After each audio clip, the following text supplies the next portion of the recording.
환영하며 축복합니다. 어버이날이 지난주 수요일에 지나갔고요. 오늘은 어버이 주일로 지키는 날인데 요즘은 별로 그걸 크게 의미 있게 이렇게 지내지를 않더라고요. 저 어렸을 때만 해도 교회에서 어버이 주일 되면 토요일에 모여가지고 카네이션 만들고 한 500개 카네이션 500개 한번 만들어 보셨나요? 요즘은 카네이션 주는 거 싫어하신다더라고요. 차라리 돈으로 주라 그러신다고. 또 저희 교회 성도들 보고 카네이션 만들기 오십시오 그러면 내가 어버이인데. 우리 서로 축하 한번 하십시다. 어버이날 축하드립니다. 우리 옆에 어버이라고 축하합니다.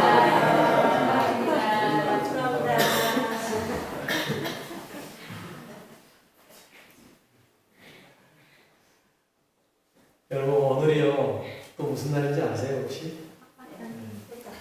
네. 여러분 전 세계에 딱 대한민국에만 있는 날입니다. 그거 아세요? 전 세계 대한민국에만 있는 날이에요. 석가탄신. 다른 어느 나라도 이 날을 지키지 않습니다. 대한민국만 지켜요. 그것도 국가에서 지정해서 공휴일로 지키고요. 심지어는 오늘 저녁에 할까요? 사무소에서 행사를 한다고 몇 달부터 대대적으로 공고가 붙었고 이런 일은 없어야 됩니다. 성탄절이라고 사무소 공공기관에서 행사는 본 적이 없거든요. 근데 왜 석탄일은 그걸 허락이 되는지 좀 이해가 안 돼요. 사실. 여러분 안타까운 날입니다.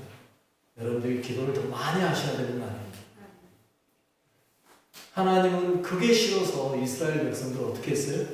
바벨론 포로로 내보냈어요. 그게 싫어서. 그런데 우리나라는 그걸 또 허용해주고 있고 그리고 그걸 공공기관에서 행사를 하게 해주고 여러분 우리의 기도가 부족해서 그래요. 어떤 분이 그러더라고요. 대한민국같이 종교성이 강한 나라가 없더라고요. 여러분 종교성이 강한 거 좋습니다만 그 종교성이 바른 하나님을 찾아갈 수 있는 그러한 나라가 되도록 기도하시는 여러분 되시길 바라겠습니다. 우리 하나님께만 영광 돌리며 찬양하시는 여러분 되시길 바라겠습니다. 우리 한번 따라 하십시다. 하나님 사랑합니다. 하나님 사랑합니다. 예수님 감사합니다. 예수님 감사합니다. 성령님 임재하소서. 성령님 임재하소서. 예수님의 이름으로 기도드립니다. 네. 아멘. 우리의 삶에서 주님의 영광을 경험한다는 게 정말 중요한 거예요. 여러분, 여러분의 삶에서 하나님의 영광을 느껴보셨습니까? 하나님의 영광을 경험해 보셨나요? 그때의 감격, 그때의 그 뜨거움을 경험하셨다면 그것 때문에 지금까지 살고 있을 거예요. 무엇 때문에 우리가 지금까지 살겠어요? 하나님이 내게 보여주셨던 그 은혜, 그 영광의 능력, 여러분 그때 여러분은 어떻게 하셨어요? 그 하나님의 영광을 봤을 때 여러분 어떻게 하셨어요? 뭘 어떻게 해요? 그냥 납작 엎드릴 수밖에 없어요. 아무 말도 못할 거예요. 오늘 본문의 에스겔을 보십시오. 3절에 뭐라고 이야기합니까? 그 모양이 내가 본 환상 곧 전에 성을 멸하러 올 때 보던 환상과 같고 그 발 가까이서 보던 환상과도 같기로 내가 곧 얼굴을 땅에 대고 엎드렸더니 여러분 에스겔이 처음 보는 게 아니에요. 많이 봤었어요. 하나님의 영광을 몇 번 경험했어요. 그런데 그 영광을 볼 때마다 에스겔이 했던 행동은 항상 동일했습니다. 뭐 했어요? 납작 엎드렸어요. 여러분 하나님의 영광이 오늘 이 자리에 임한다면 감히 제가 이렇게 서서 여러분에게 뭐라고 말할 수 있을까요? 여러분들이 감히 이렇게 앉아서 고개 끄덕이면서 듣고 있을 수 있을까요? 아니요. 아무것도 못해요. 우리는 그냥 뭐 할 수밖에 없어요? 납작 엎드릴 수밖에 없어요. 하나님의 영광 앞에 감히 우리가 어떻게 고개를 들어요? 우리 같은 죄인이 눈을 들 수도 없어요. 여러분 그 하나님 다른 것 보고 싶어질까요? 아니요. 그 하나님의 영광을 또 경험하고 싶어지는 거예요. 그 하나님의 영광만 바라보게 되는 거예요. 그 역사가 있어지시길 바라겠습니다. 아멘. 그 사모함이 있으시길 바라겠습니다. 아멘.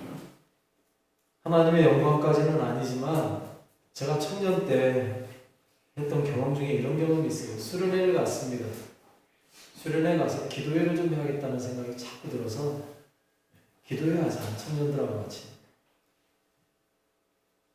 학생들 수련회, 청년 수련회 같이 갔는데 기도회 하자. 오늘 저희는 밖에서 기도회를 시작했어요. 한참 기도하자고 해가지고 이제 막 뜨겁게 달아오르기 시작하니까 청년들이 이제 몇 명이 방언을 하기 시작했을 거 아니에요? 방언 소리가 나오자마자 한 청년이 와 소리를 지르더니 후다닥 도망가는 소리가 들리더라고요. 기도회를 하다가 중간에 누가 도망갔는데 잡으러 갈 수도 없고 그냥 기도회를 해야죠. 기도회 다 끝내고 찾아봤더니 저쪽 계단 있는 데서 울고 있어요. 우리 기도회 한 1시간 했는데 1시간 정도 계속 울고 앉아 있었던 거예요. 가서 옆에 앉았어요. 물어봤습니다. 야, 왜 그래? 교회가 이런 데인 줄 몰랐어요. 야, 처음 보냐? 그랬더니 처음이래요. 많이 놀랬겠다, 야. 내가 그랬어요. 많이 놀랬겠다. 그러면서 그게 무슨 일인지 설명을 해줬어요. 기도하다가 나오는 말이 무엇인지, 방언이라는 게 어떤 건지 이런 것들을 쭉 설명을 해주고 나서 이해 안 되지? 그랬더니 안 된대요. 안 되는 게 정상이야. 괜찮아. 그런데 내가 장담하는데 내년에 네가 수련회를 따라오게 되면 너가 나에게 먼저 기도회 하자고 할 거다. 이야기했어. 어떻게 됐을 것 같아요? 그 다음에 저에게 왔어요. 그리고 물어보는 말이 제가 했던 말 그대로 했어요. 올해는 기도회 안 하나요? 왜 그랬을까요? 하나님의 영광을 보고 싶다는 거죠. 하나님을 느껴보고 싶다는 거죠. 왜? 남들은 작년에 보니까 남들은 은혜 받고 다 막 눈물을 흘리며 좋아하는데 자기는 그걸 모르고 뛰쳐나갔던 그 마음, 그게 아니라 이제 자기도 같이 그렇게 눈물을 흘리며 하나님을 경험해보고 싶다는 거죠. 기도했어요. 그 청년은 정말 큰 은혜 받았어요. 여러분, 우리의 삶에서 하나님의 은혜를 알고 나면요, 은혜의 자리를 찾아갈 수밖에 없습니다. 그 은혜를 경험하고 싶어질 수밖에 없습니다. 그런데 언제부턴가 우리 교회에 이런 사모함이 좀 사라졌어요.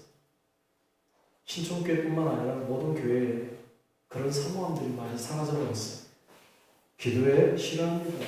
잘 안 나와요. 은혜 받는 자리 안 나와요. 성경 공부 안 합니다. 싫어해요. 하나님 알려고 하지 않아요. 회복돼야 됩니다. 하나님의 은혜를 사모하는 열심이 있어지시길 바라겠습니다. 우리 옆에 사람하고 그런 마음으로 인사 한번 하겠습니다. 하나님 은혜 사모합시다. 하나님 은혜 사모합시다. 다시 한번 합시다. 은혜의 회복이 있길 바랍니다. 은혜의 회복이 있길 바랍니다. 제가 신촌교회 온 지 이제 18년째 됐는데 제가 처음 왔을 때 어떤 분이 제게 그 이야기 하더라고요. 신촌교회가 한때는 이단 소리 들었어요. 왜요? 그랬더니 뜨겁게 기도하는 그 소리 때문에 교회가 이단이다 소리도 들었어요. 저는 이해가 돼요. 왜? 그렇게 사모했으니까 기도만 세웠을 거 아니에요. 하나님 만나고 싶어서. 여러분, 그런데 그 뜨거움이 지금은 어디로 가버렸냐고요.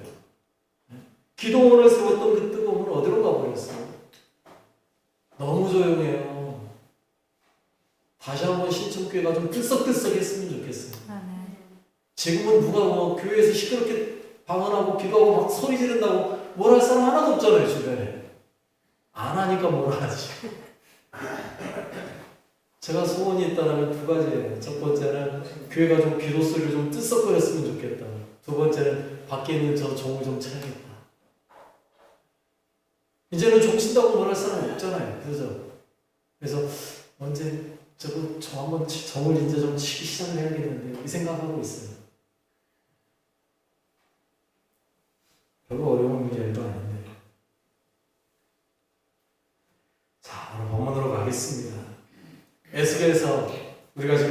에스겔서를 쭉 봤는데 에스겔서에 보면 참 많은 비유, 이적, 또 많은 하나님의 은혜들이 기록되어져 있어요. 여러분 그 많은 에스겔서에 나오는 비유나 내용들을 보면서 은혜가 나오는데 어떤 말씀이 여러분의 마음에 가장 기억에 남으세요? 에스겔서 속에서 뭐 파수꾼의 비유를 이야기하는 거 그거 좋아하시나요? 아니면 지난 시간에 봤던 마르베의 환상 그 말씀이 여러분의 마음에 남나요? 아니면 아직 보지 않았지만 47장에 나온 성전에서 물이 나오는 이야기 이거 마음에 드시나요? 기억 못하고 있었는데 목사님 말하니까 그런 말씀이 있으면 에스겔서에 참 있구나 이 생각하실지도 모르겠어요. 그 말씀 참 좋은 말씀. 저는요 개인적으로 저는 오늘 본문의 말씀이 저는 제 마음에 가장 다가와요. 왜?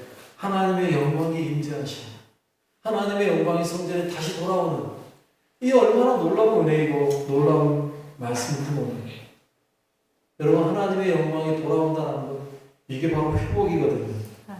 여러분 우리 삶에 이 회복이 일어나야 된다는 사실이에요. 하나님이 우리와 함께하는 이 회복 이게 없으면요 우리의 삶은 아무것도 아니에요. 이 회복이 없으면 우리의 삶에 뭐가 의미가 있겠어요? 하나님이 우리에게 돌아오시지 않는다면 우리가 어떻게 하나님 안에 살 수 있겠어요? 여러분의 삶 속에 하나님이 다시 돌아오는 놀라운 역사가 일어나길 바라겠습니다. 하나님이 떠나가는 이야기가 에스겔서에 나와요. 어디에 나왔어요? 11장에 나와요. 11장에 하나님이 떠나가셨다고 그랬어요. 왜 떠나갔다고 그랬어요? 좀 전에 제가 언뜻 한번 이야기했었는데 우상 숭배하고 하나님을 버리고 하나님을 떠나는 그 모습을 보면서 하나님이 난 여기에서 도저히 못 있겠다. 난 이 안에 함께하고 싶지 않다 하고 떠나셨어요. 그게 11장에 나오는 거예요. 그런데 여러분 하나님이 떠나시기만 하고 돌아오지 않았다면 어떻게 됐을까요? 성경 말씀은 온전한 말씀이 되지 못할 거예요. 하나님이 떠나시기만 한 하나님 그럼 이거 어떻게 하잖아요? 아니죠. 하나님이 떠나셨다면 반드시 뭐 해야 돼요? 다시 돌아오셔야 돼요. 그래야 성경이 완성이 되는 거예요. 온전해지는 거예요. 떠나시기만 하나님은 어쩌면 진짜 하나님이 아닐 수 있어요. 예수님께서요 우리를 위해 죽어주셨어요. 죽었다는 건 뭐예요? 떠나시는 거예요. 그러나 예수님은 떠나시고 끝났나요? 죽고 끝났나요? 아니잖아요. 뭐 하셨어요? 부활하셨어요. 이 말은 무슨 말이에요? 돌아오셨단 말이에요. 그런 것처럼 에스겔서에서도요 떠나가신 하나님이 다시 돌아오는 이야기가 나오는 거예요. 어디에요? 오늘 본문에서 돌아오시기 때문에 그 떠나신 하나님이 안타깝고요 우리의 지각이 무서운 거예요. 그런데 하나님은 돌아오셨는데 그냥 무작정 돌아오셨을까요? 아무 조건 없이 하나님은 그냥 돌아오시나요? 그러지 않습니다. 하나님이 돌아오실 때는요 분명한 돌아오셔야 될 이유가 있어요. 이유가 있어요. 떠났던 그 하나님이 돌아오신 거예요. 여러분 그러지 않아요? 자녀가 집을 나갔어요. 무슨 이유로 나갔든지 나갔어요. 돌아올 때는요 분명한 이유가 있어야 집에 돌아오는 줄 모르죠. 예를 들면 이렇게 이야기할게요. 아침에 아이가 가방 메고 나갔어요. 왜 나갔어요? 학교 가려고. 돌아왔어요. 왜 돌아왔어요? 학교가 끝났으니까. 집이 좋으니까. 마찬가지. 이유가 있어서 가는 거고 떠나는 거고 이유가 있어서 돌아오는 거예요. 하나님도 마찬가지예요. 이유가 있어서 떠나가셨다면 이유가 있어서 다시 돌아오는 거예요. 여러분 하나님께서 돌아오신 이유가 뭘까요? 그걸 알아야 하나님 우리에게 다시 돌아오실 거 아닙니까? 물론 떠나신 적도 없습니다. 우리에게. 하지만 그 하나님의 영광을 어떻게 하면 우리가 더 다시 한번 경험할 수 있을까? 이 이야기예요. 하나님은 돌아오시기 전에 먼저 뭐부터 하셨어요? 이스라엘을 먼저 회복시키셨어요. 이게 중요해요. 뭘부터 했다고요? 이스라엘의 회복부터 시키셨어요. 더러워진 하나님의 이름을 거룩하게 하는 일부터 하셨어요. 그게 30장에 나오는 거예요. 36장에 나오는 말씀이에요. 그 하나님이 내 더럽혀진 이름을 거룩하게 하겠다라고 말씀하시고 그 다음에 나온 이야기가 뭐예요? 37장이에요. 마른 뼈의 환상을 보여주는 거예요. 마른 뼈처럼 다 말라버렸던 이스라엘 백성들의 영혼을 다시 소성시키시는 거죠. 그래서 어떻게 해요? 하나님의 군대로 만들어버리시는 거예요. 그리고 그 다음에 나오는 말씀은 흩어졌던 이스라엘을 내가 다시 불러 모으겠다 약속하시잖아요. 회복시키는 거죠. 이스라엘이 흩어져 있던 그들이 다시 불러 모아져서 한 곳에 모이기 시작하고 그곳에 하나님의 성전을 짓는 이야기가 그 다음에 나오는 거예요. 40장. 여러분 조건이 딱딱 들어가는 거죠. 첫 번째 뭐예요? 더럽혀졌던 하나님의 이름을 거룩하게 하시고, 그리고요 죽었던 이스라엘 백성들을 다시 살리시고 회복시키시고, 그들을 통하여서 흩어졌던 이스라엘 백성들을 돌아오게 만들고, 또요 그들을 통하여서 성전 짓게 만들고, 그 성전을 만들고 나면 이제 하나님이 거할 곳이 되었으니 뭐 하겠다는 거예요? 돌아오겠다라는 거예요. 그게 오늘 본문까지 이야기예요. 오늘 본문 2절에 그렇게 말씀해요. 이스라엘 하나님의 영광이 동쪽에서부터 오는데 하나님의 음성이 많은 물소리 같고 땅은 그 영광으로 말미암아 빛나니. 하나님이 어디로 떠나셨었죠? 동쪽으로 떠났잖아요. 11장 23절에 여호와의 영광이 성읍 가운데로부터 올라가 성읍 동쪽 산에 머물렀다 라고 말해요. 예루살렘에서 떠나가셨어요. 동쪽으로. 그러나 여러분 하나님이 그때 떠나가시는 것이 예루살렘을 떠난 게 완전히 떠난 거였다고 이야기했습니까? 제가 분명히 그건 아니라고 말씀드렸어요. 하나님의 예루살렘에서 동쪽 산으로 떠나갈 때 왜 떠났다고 말씀드렸어요? 기억나세요? 죄송해요. 괜한 거 물어봐서 기억 못할지 알면서. 하나님이 동쪽 산으로 떠나가신 이유는 이미 이방으로 쫓겨난 그들과 함께 하시기 위해서 하나님은 떠나셨다고 말씀드렸잖아요. 즉 하나님이 떠나신 게 떠난 게 아니고 포로로 끌려갔던 이스라엘 백성들과 함께 하시기 위해서 하나님 같이 가신 거예요. 어디로요? 포로로. 그리고요 이제 하나님은 그들을 불러 모으겠다고 했잖아요. 그러니 불러 모은 자들을 하나님 뭐 하는 거예요? 다시 돌아올 수밖에 없는 거예요. 이제 불러 모았으니까. 때가 되면 하나님은 그렇게 흩었다가도 다시 뭐 하는 거예요? 불러 모으시는 거예요. 신촌교회도 마찬가지예요. 우리 장로님 오늘 또 기도하시면서 이제는 연로하고 병들어서 많은 성도들이 줄어가고 있다는 거예요. 줄어갈 수 있죠. 그러나 저는 걱정하지 않아요. 왠지 아세요? 왜? 하나님이 흩으셨으면 언젠가는 뭐 할 수도 있다? 불러 모을 수도 있다. 네. 여러분 신촌교회도 많은 성도들이 다시 불러 모아주시길 바라겠습니다. 네. 그걸 위해서 기도하셔야 돼요. 불러 모으셔야죠. 언제까지 하나님 흩으시기만 할 겁니까? 불러 모으시겠죠. 그 불러 모으실 때를 기대하는 거예요. 그런데 하나님이 그렇게 불러 모아서 주님이 다시 돌아오실 때는요, 그냥 오시나요? 어떻게 오신다고 말하나요? 조용히 오시지 않습니다. 주님이 돌아오실 때는요, 뭐라고 말해요? 오늘 본문에 그분의 음성이 뭐와 같다? 많은 물소리와 같다. 많은 물소리. 쉽게 설명하겠습니다. 폭포 떨어지는 소리 들어보셨죠? 제일 가까운 곳이 순창에 가는 강천사에 인공으로 만들어 놓은 폭포지만 그 폭포 떨어지는 소리 들으면 어때요? 얼마나 큽니까? 그 소리 기억 못 나면 장대비 쏟아지는 소리. 여러분 비만 장대비로 그냥 쏟아져도요 얼마나 시끄러운가요? 그 빗소리가. 하나님의 소리가 그렇다는 거예요. 그렇게 오신다는 거예요. 청각장애인이 아니면 다 들을 수 있게 주님의 음성 소리가 들린다는 거예요. 누구나 다 알 수 있게. 사도 바울은 그래서 뭐라고 그래요? 주님이 지식을 마실 때 호령과 천사장의 소리로 호령과 나팔 소리와 함께 오신다라고 말하고 있어요. 주님이 다시 오실 때는요 그렇게 오시는 거예요. 조용히 오시지 않아요. 주님이 다시 오실 때 재림하실 때는요 그냥 오지 않습니다. 분명한 소리가 나요. 그런데 이단 사이비들은요 조용히 몰려온다고. 어디 성경에가 재림하시는 예수님이 조용히 몰려온다고 나와 있어요. 그 성경이 있으면 한번 가져오세요. 제가 그 성경 100만 원 주고 살게요. 성경 어디에가 예수님 재림하신 예수님이 조용히 몰려온다 하고 기록되어 있는 성경책 있으면 가져오시라니까요. 제가 100만 원 주고 살게요. 아니, 재림하신 예수님은요 조용히 오시지 않습니다. 또 오실 때 어떻게 오신다고요? 모든 사람들이 볼 수 있게 오신다고 이야기했어요. 주님이 오실 때는 그렇게 오시는 거예요. 재림하실 때. 물론 우리가 지금 사모하며 만나길 원하는 분은 재림하실 예수님도 있지만 우리의 삶 속에 오시는 예수 주님을 만나고 싶어 하는 거죠. 그분은 때론 조용히 올 수도 있어요. 어느 날 갑자기 나도 모르게 느끼지 못하는 순간에 갑자기 내 옆에서 아들아 뭐하냐 할 수도 있고요. 그러나 분명한 사실은 주님이 다시 오신다는 거예요. 주님은 분명히 우리를 만나신다.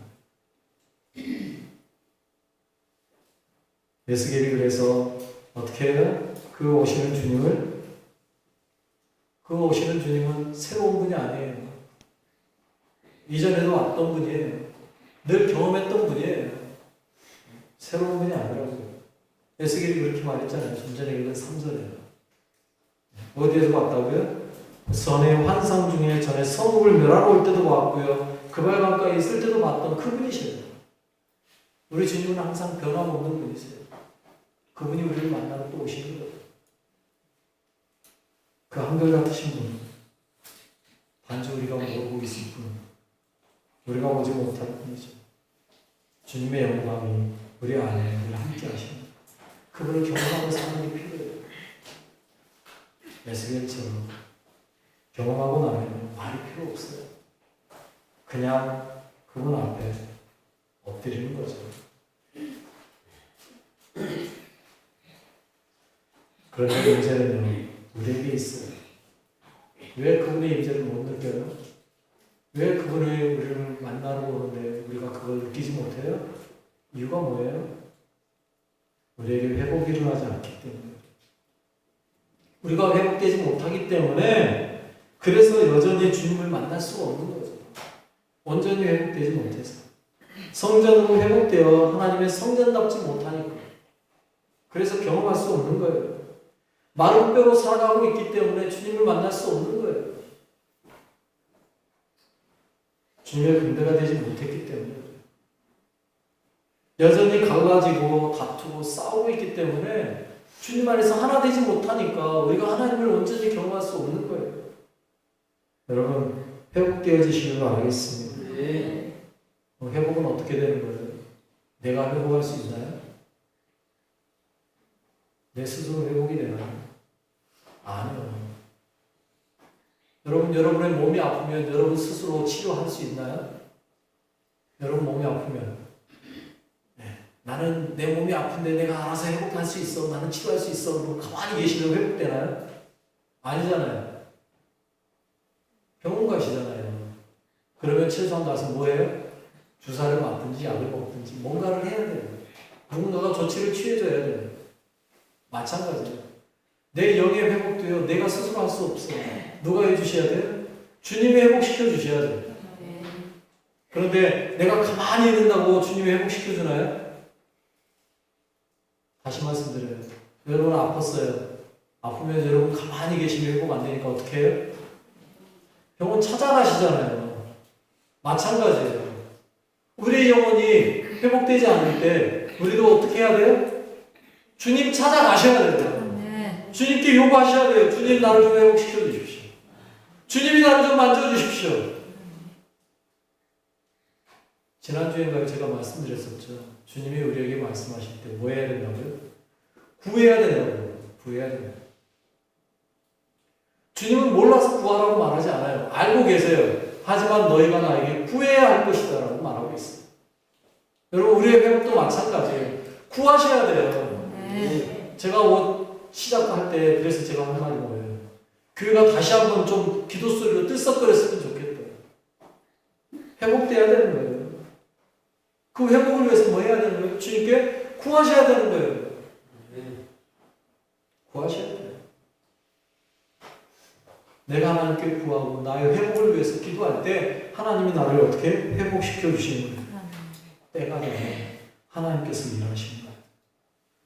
그때는 내가 원하는 때가 아니에요. 내가 지금 회복시켜 주시라 해서 지금 바로 회복시켜 주시는 게 아니에요. 내가 병에 낫고 싶다고 지금 바로 병에서 회복시켜 주세요 한다고 병에서 바로 나아지나요? 아니요. 약을 잘 먹고 치료 잘 받고 나면 때가 되면 어떻게 돼요? 낫는 거예요. 감기 하나 낫는데도 흔히 하는 말로 일주일 필요하다고 이야기하는데 요즘 감기는 독해서 일주일도 안 되더라고요. 한 달 가기도 하고.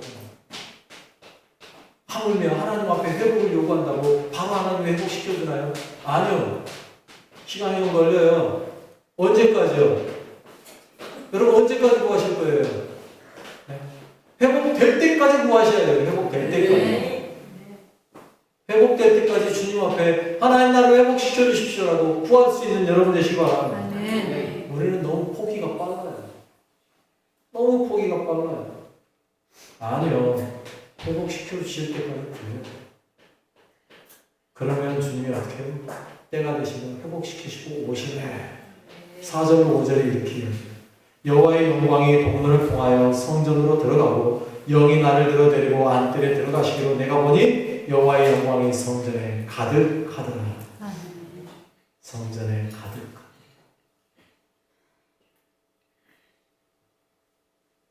이 역사를 경험하실 수 있기를 바라겠습니다. 신촌교회 이 자리에 하나님의 영광이 가득한 역사가 다시 한번 일어나길 바라겠습니다. 그러면 끝일까요? 주님이 이렇게 돌아오셔서 성전에 하나님의 영광으로 가득 채우는 끝일까요? 아니요. 어느 부분에서 그렇게 말하지 않더라고요.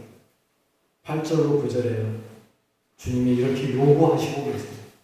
그들이 그 문지방을 내 문지방 곁에 두며 그 문설주를 내 문설주 곁에 두어서 그들과 나 사이에 겨우 한담이 막히게 하겠고 또 그 행하는 가증한 일로 내 거룩한 이름을 더럽혔으므로 내가 노하여 멸망시켰거니와 이제는 그들이 그 음란과 그 왕들의 시체를 내게서 멀리 제거하여 버려야 할 것이라. 그리하면 내가 그들 가운데 영원히 살리라. 이 말씀 기억하십시오. 하나님께서 우리에게 두 가지 요구하셨어요. 첫 번째 뭐예요? 음란. 두 번째 왕들의 시체를 멀리 제거해요. 여러분 음란이라고 말하니까 우리가 뭐 남녀관계 사이에서만 있는 거를 음란으로 이야기하지 마세요. 물론 그것도 음란이죠. 그런데 하나님은요 음란이라고 말할 때 항상 하는 말이 있습니다. 그게 뭐예요? 하나님 아닌 다른 것도 하나님이 아닌 다른 것 사랑하는 것, 그걸 하나님은 뭐라고 불렀다고요? 음란이라고 불렀어요. 여러분 안에 하나님보다 더 좋은 게 뭐가 있습니까? 아니, 하나님보다 더 먼저 찾는 게 뭐가 있습니까? 그게 음란이에요. 여러분에게 무슨 일이 있었을 때 제일 먼저 찾는 게 뭔가? 하나님이냐? 아니냐? 내가 혼자 있을 때 하나님 아닌 다른 거 뭐를 찾고 있는가?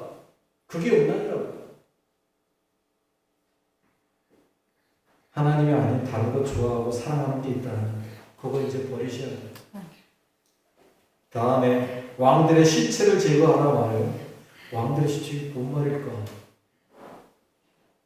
그런데 앞에 있는 말씀들하고 쭉 비교해보면 그게 무엇인지 알 수 있어요. 그게 뭐냐면 왕들이 하나님 앞에서 행했던 그 죄악의 행위.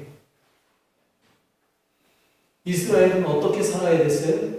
하나님을 왕 삼고 하나님의 뜻대로 살았어야 되는 나라예요. 그런데 왕들이 그렇게 했다고요? 안 했다고요. 왕들이 행했던 모든 죄악들의 행위, 그들의 행위를 따라서 했던 것들이 바로 왕들의 시체를 이야기합니다. 이제는 그것들 다 버리라는 이야기예요. 무슨 말이에요? 여러분들이 좋아서 했던 행위들, 여러분들이 기뻐서 했던 행동들 다 뭐 하라는 거예요? 버리라는 거예요. 뭐 하려면요? 하나님의 영광을 교회 속에서 경험하려면. 다시 말씀드립니다. 여러분들은 하나님의 영광 경험해 보신 적이 있으시죠? 그걸 느꼈던 적이 있으시죠? 그런데 왜 지금은 그 경험이 사라져버렸나요? 그 느낌이 왜 없나요? 우리에게 이 두 가지가 잘못됐었기 때문에.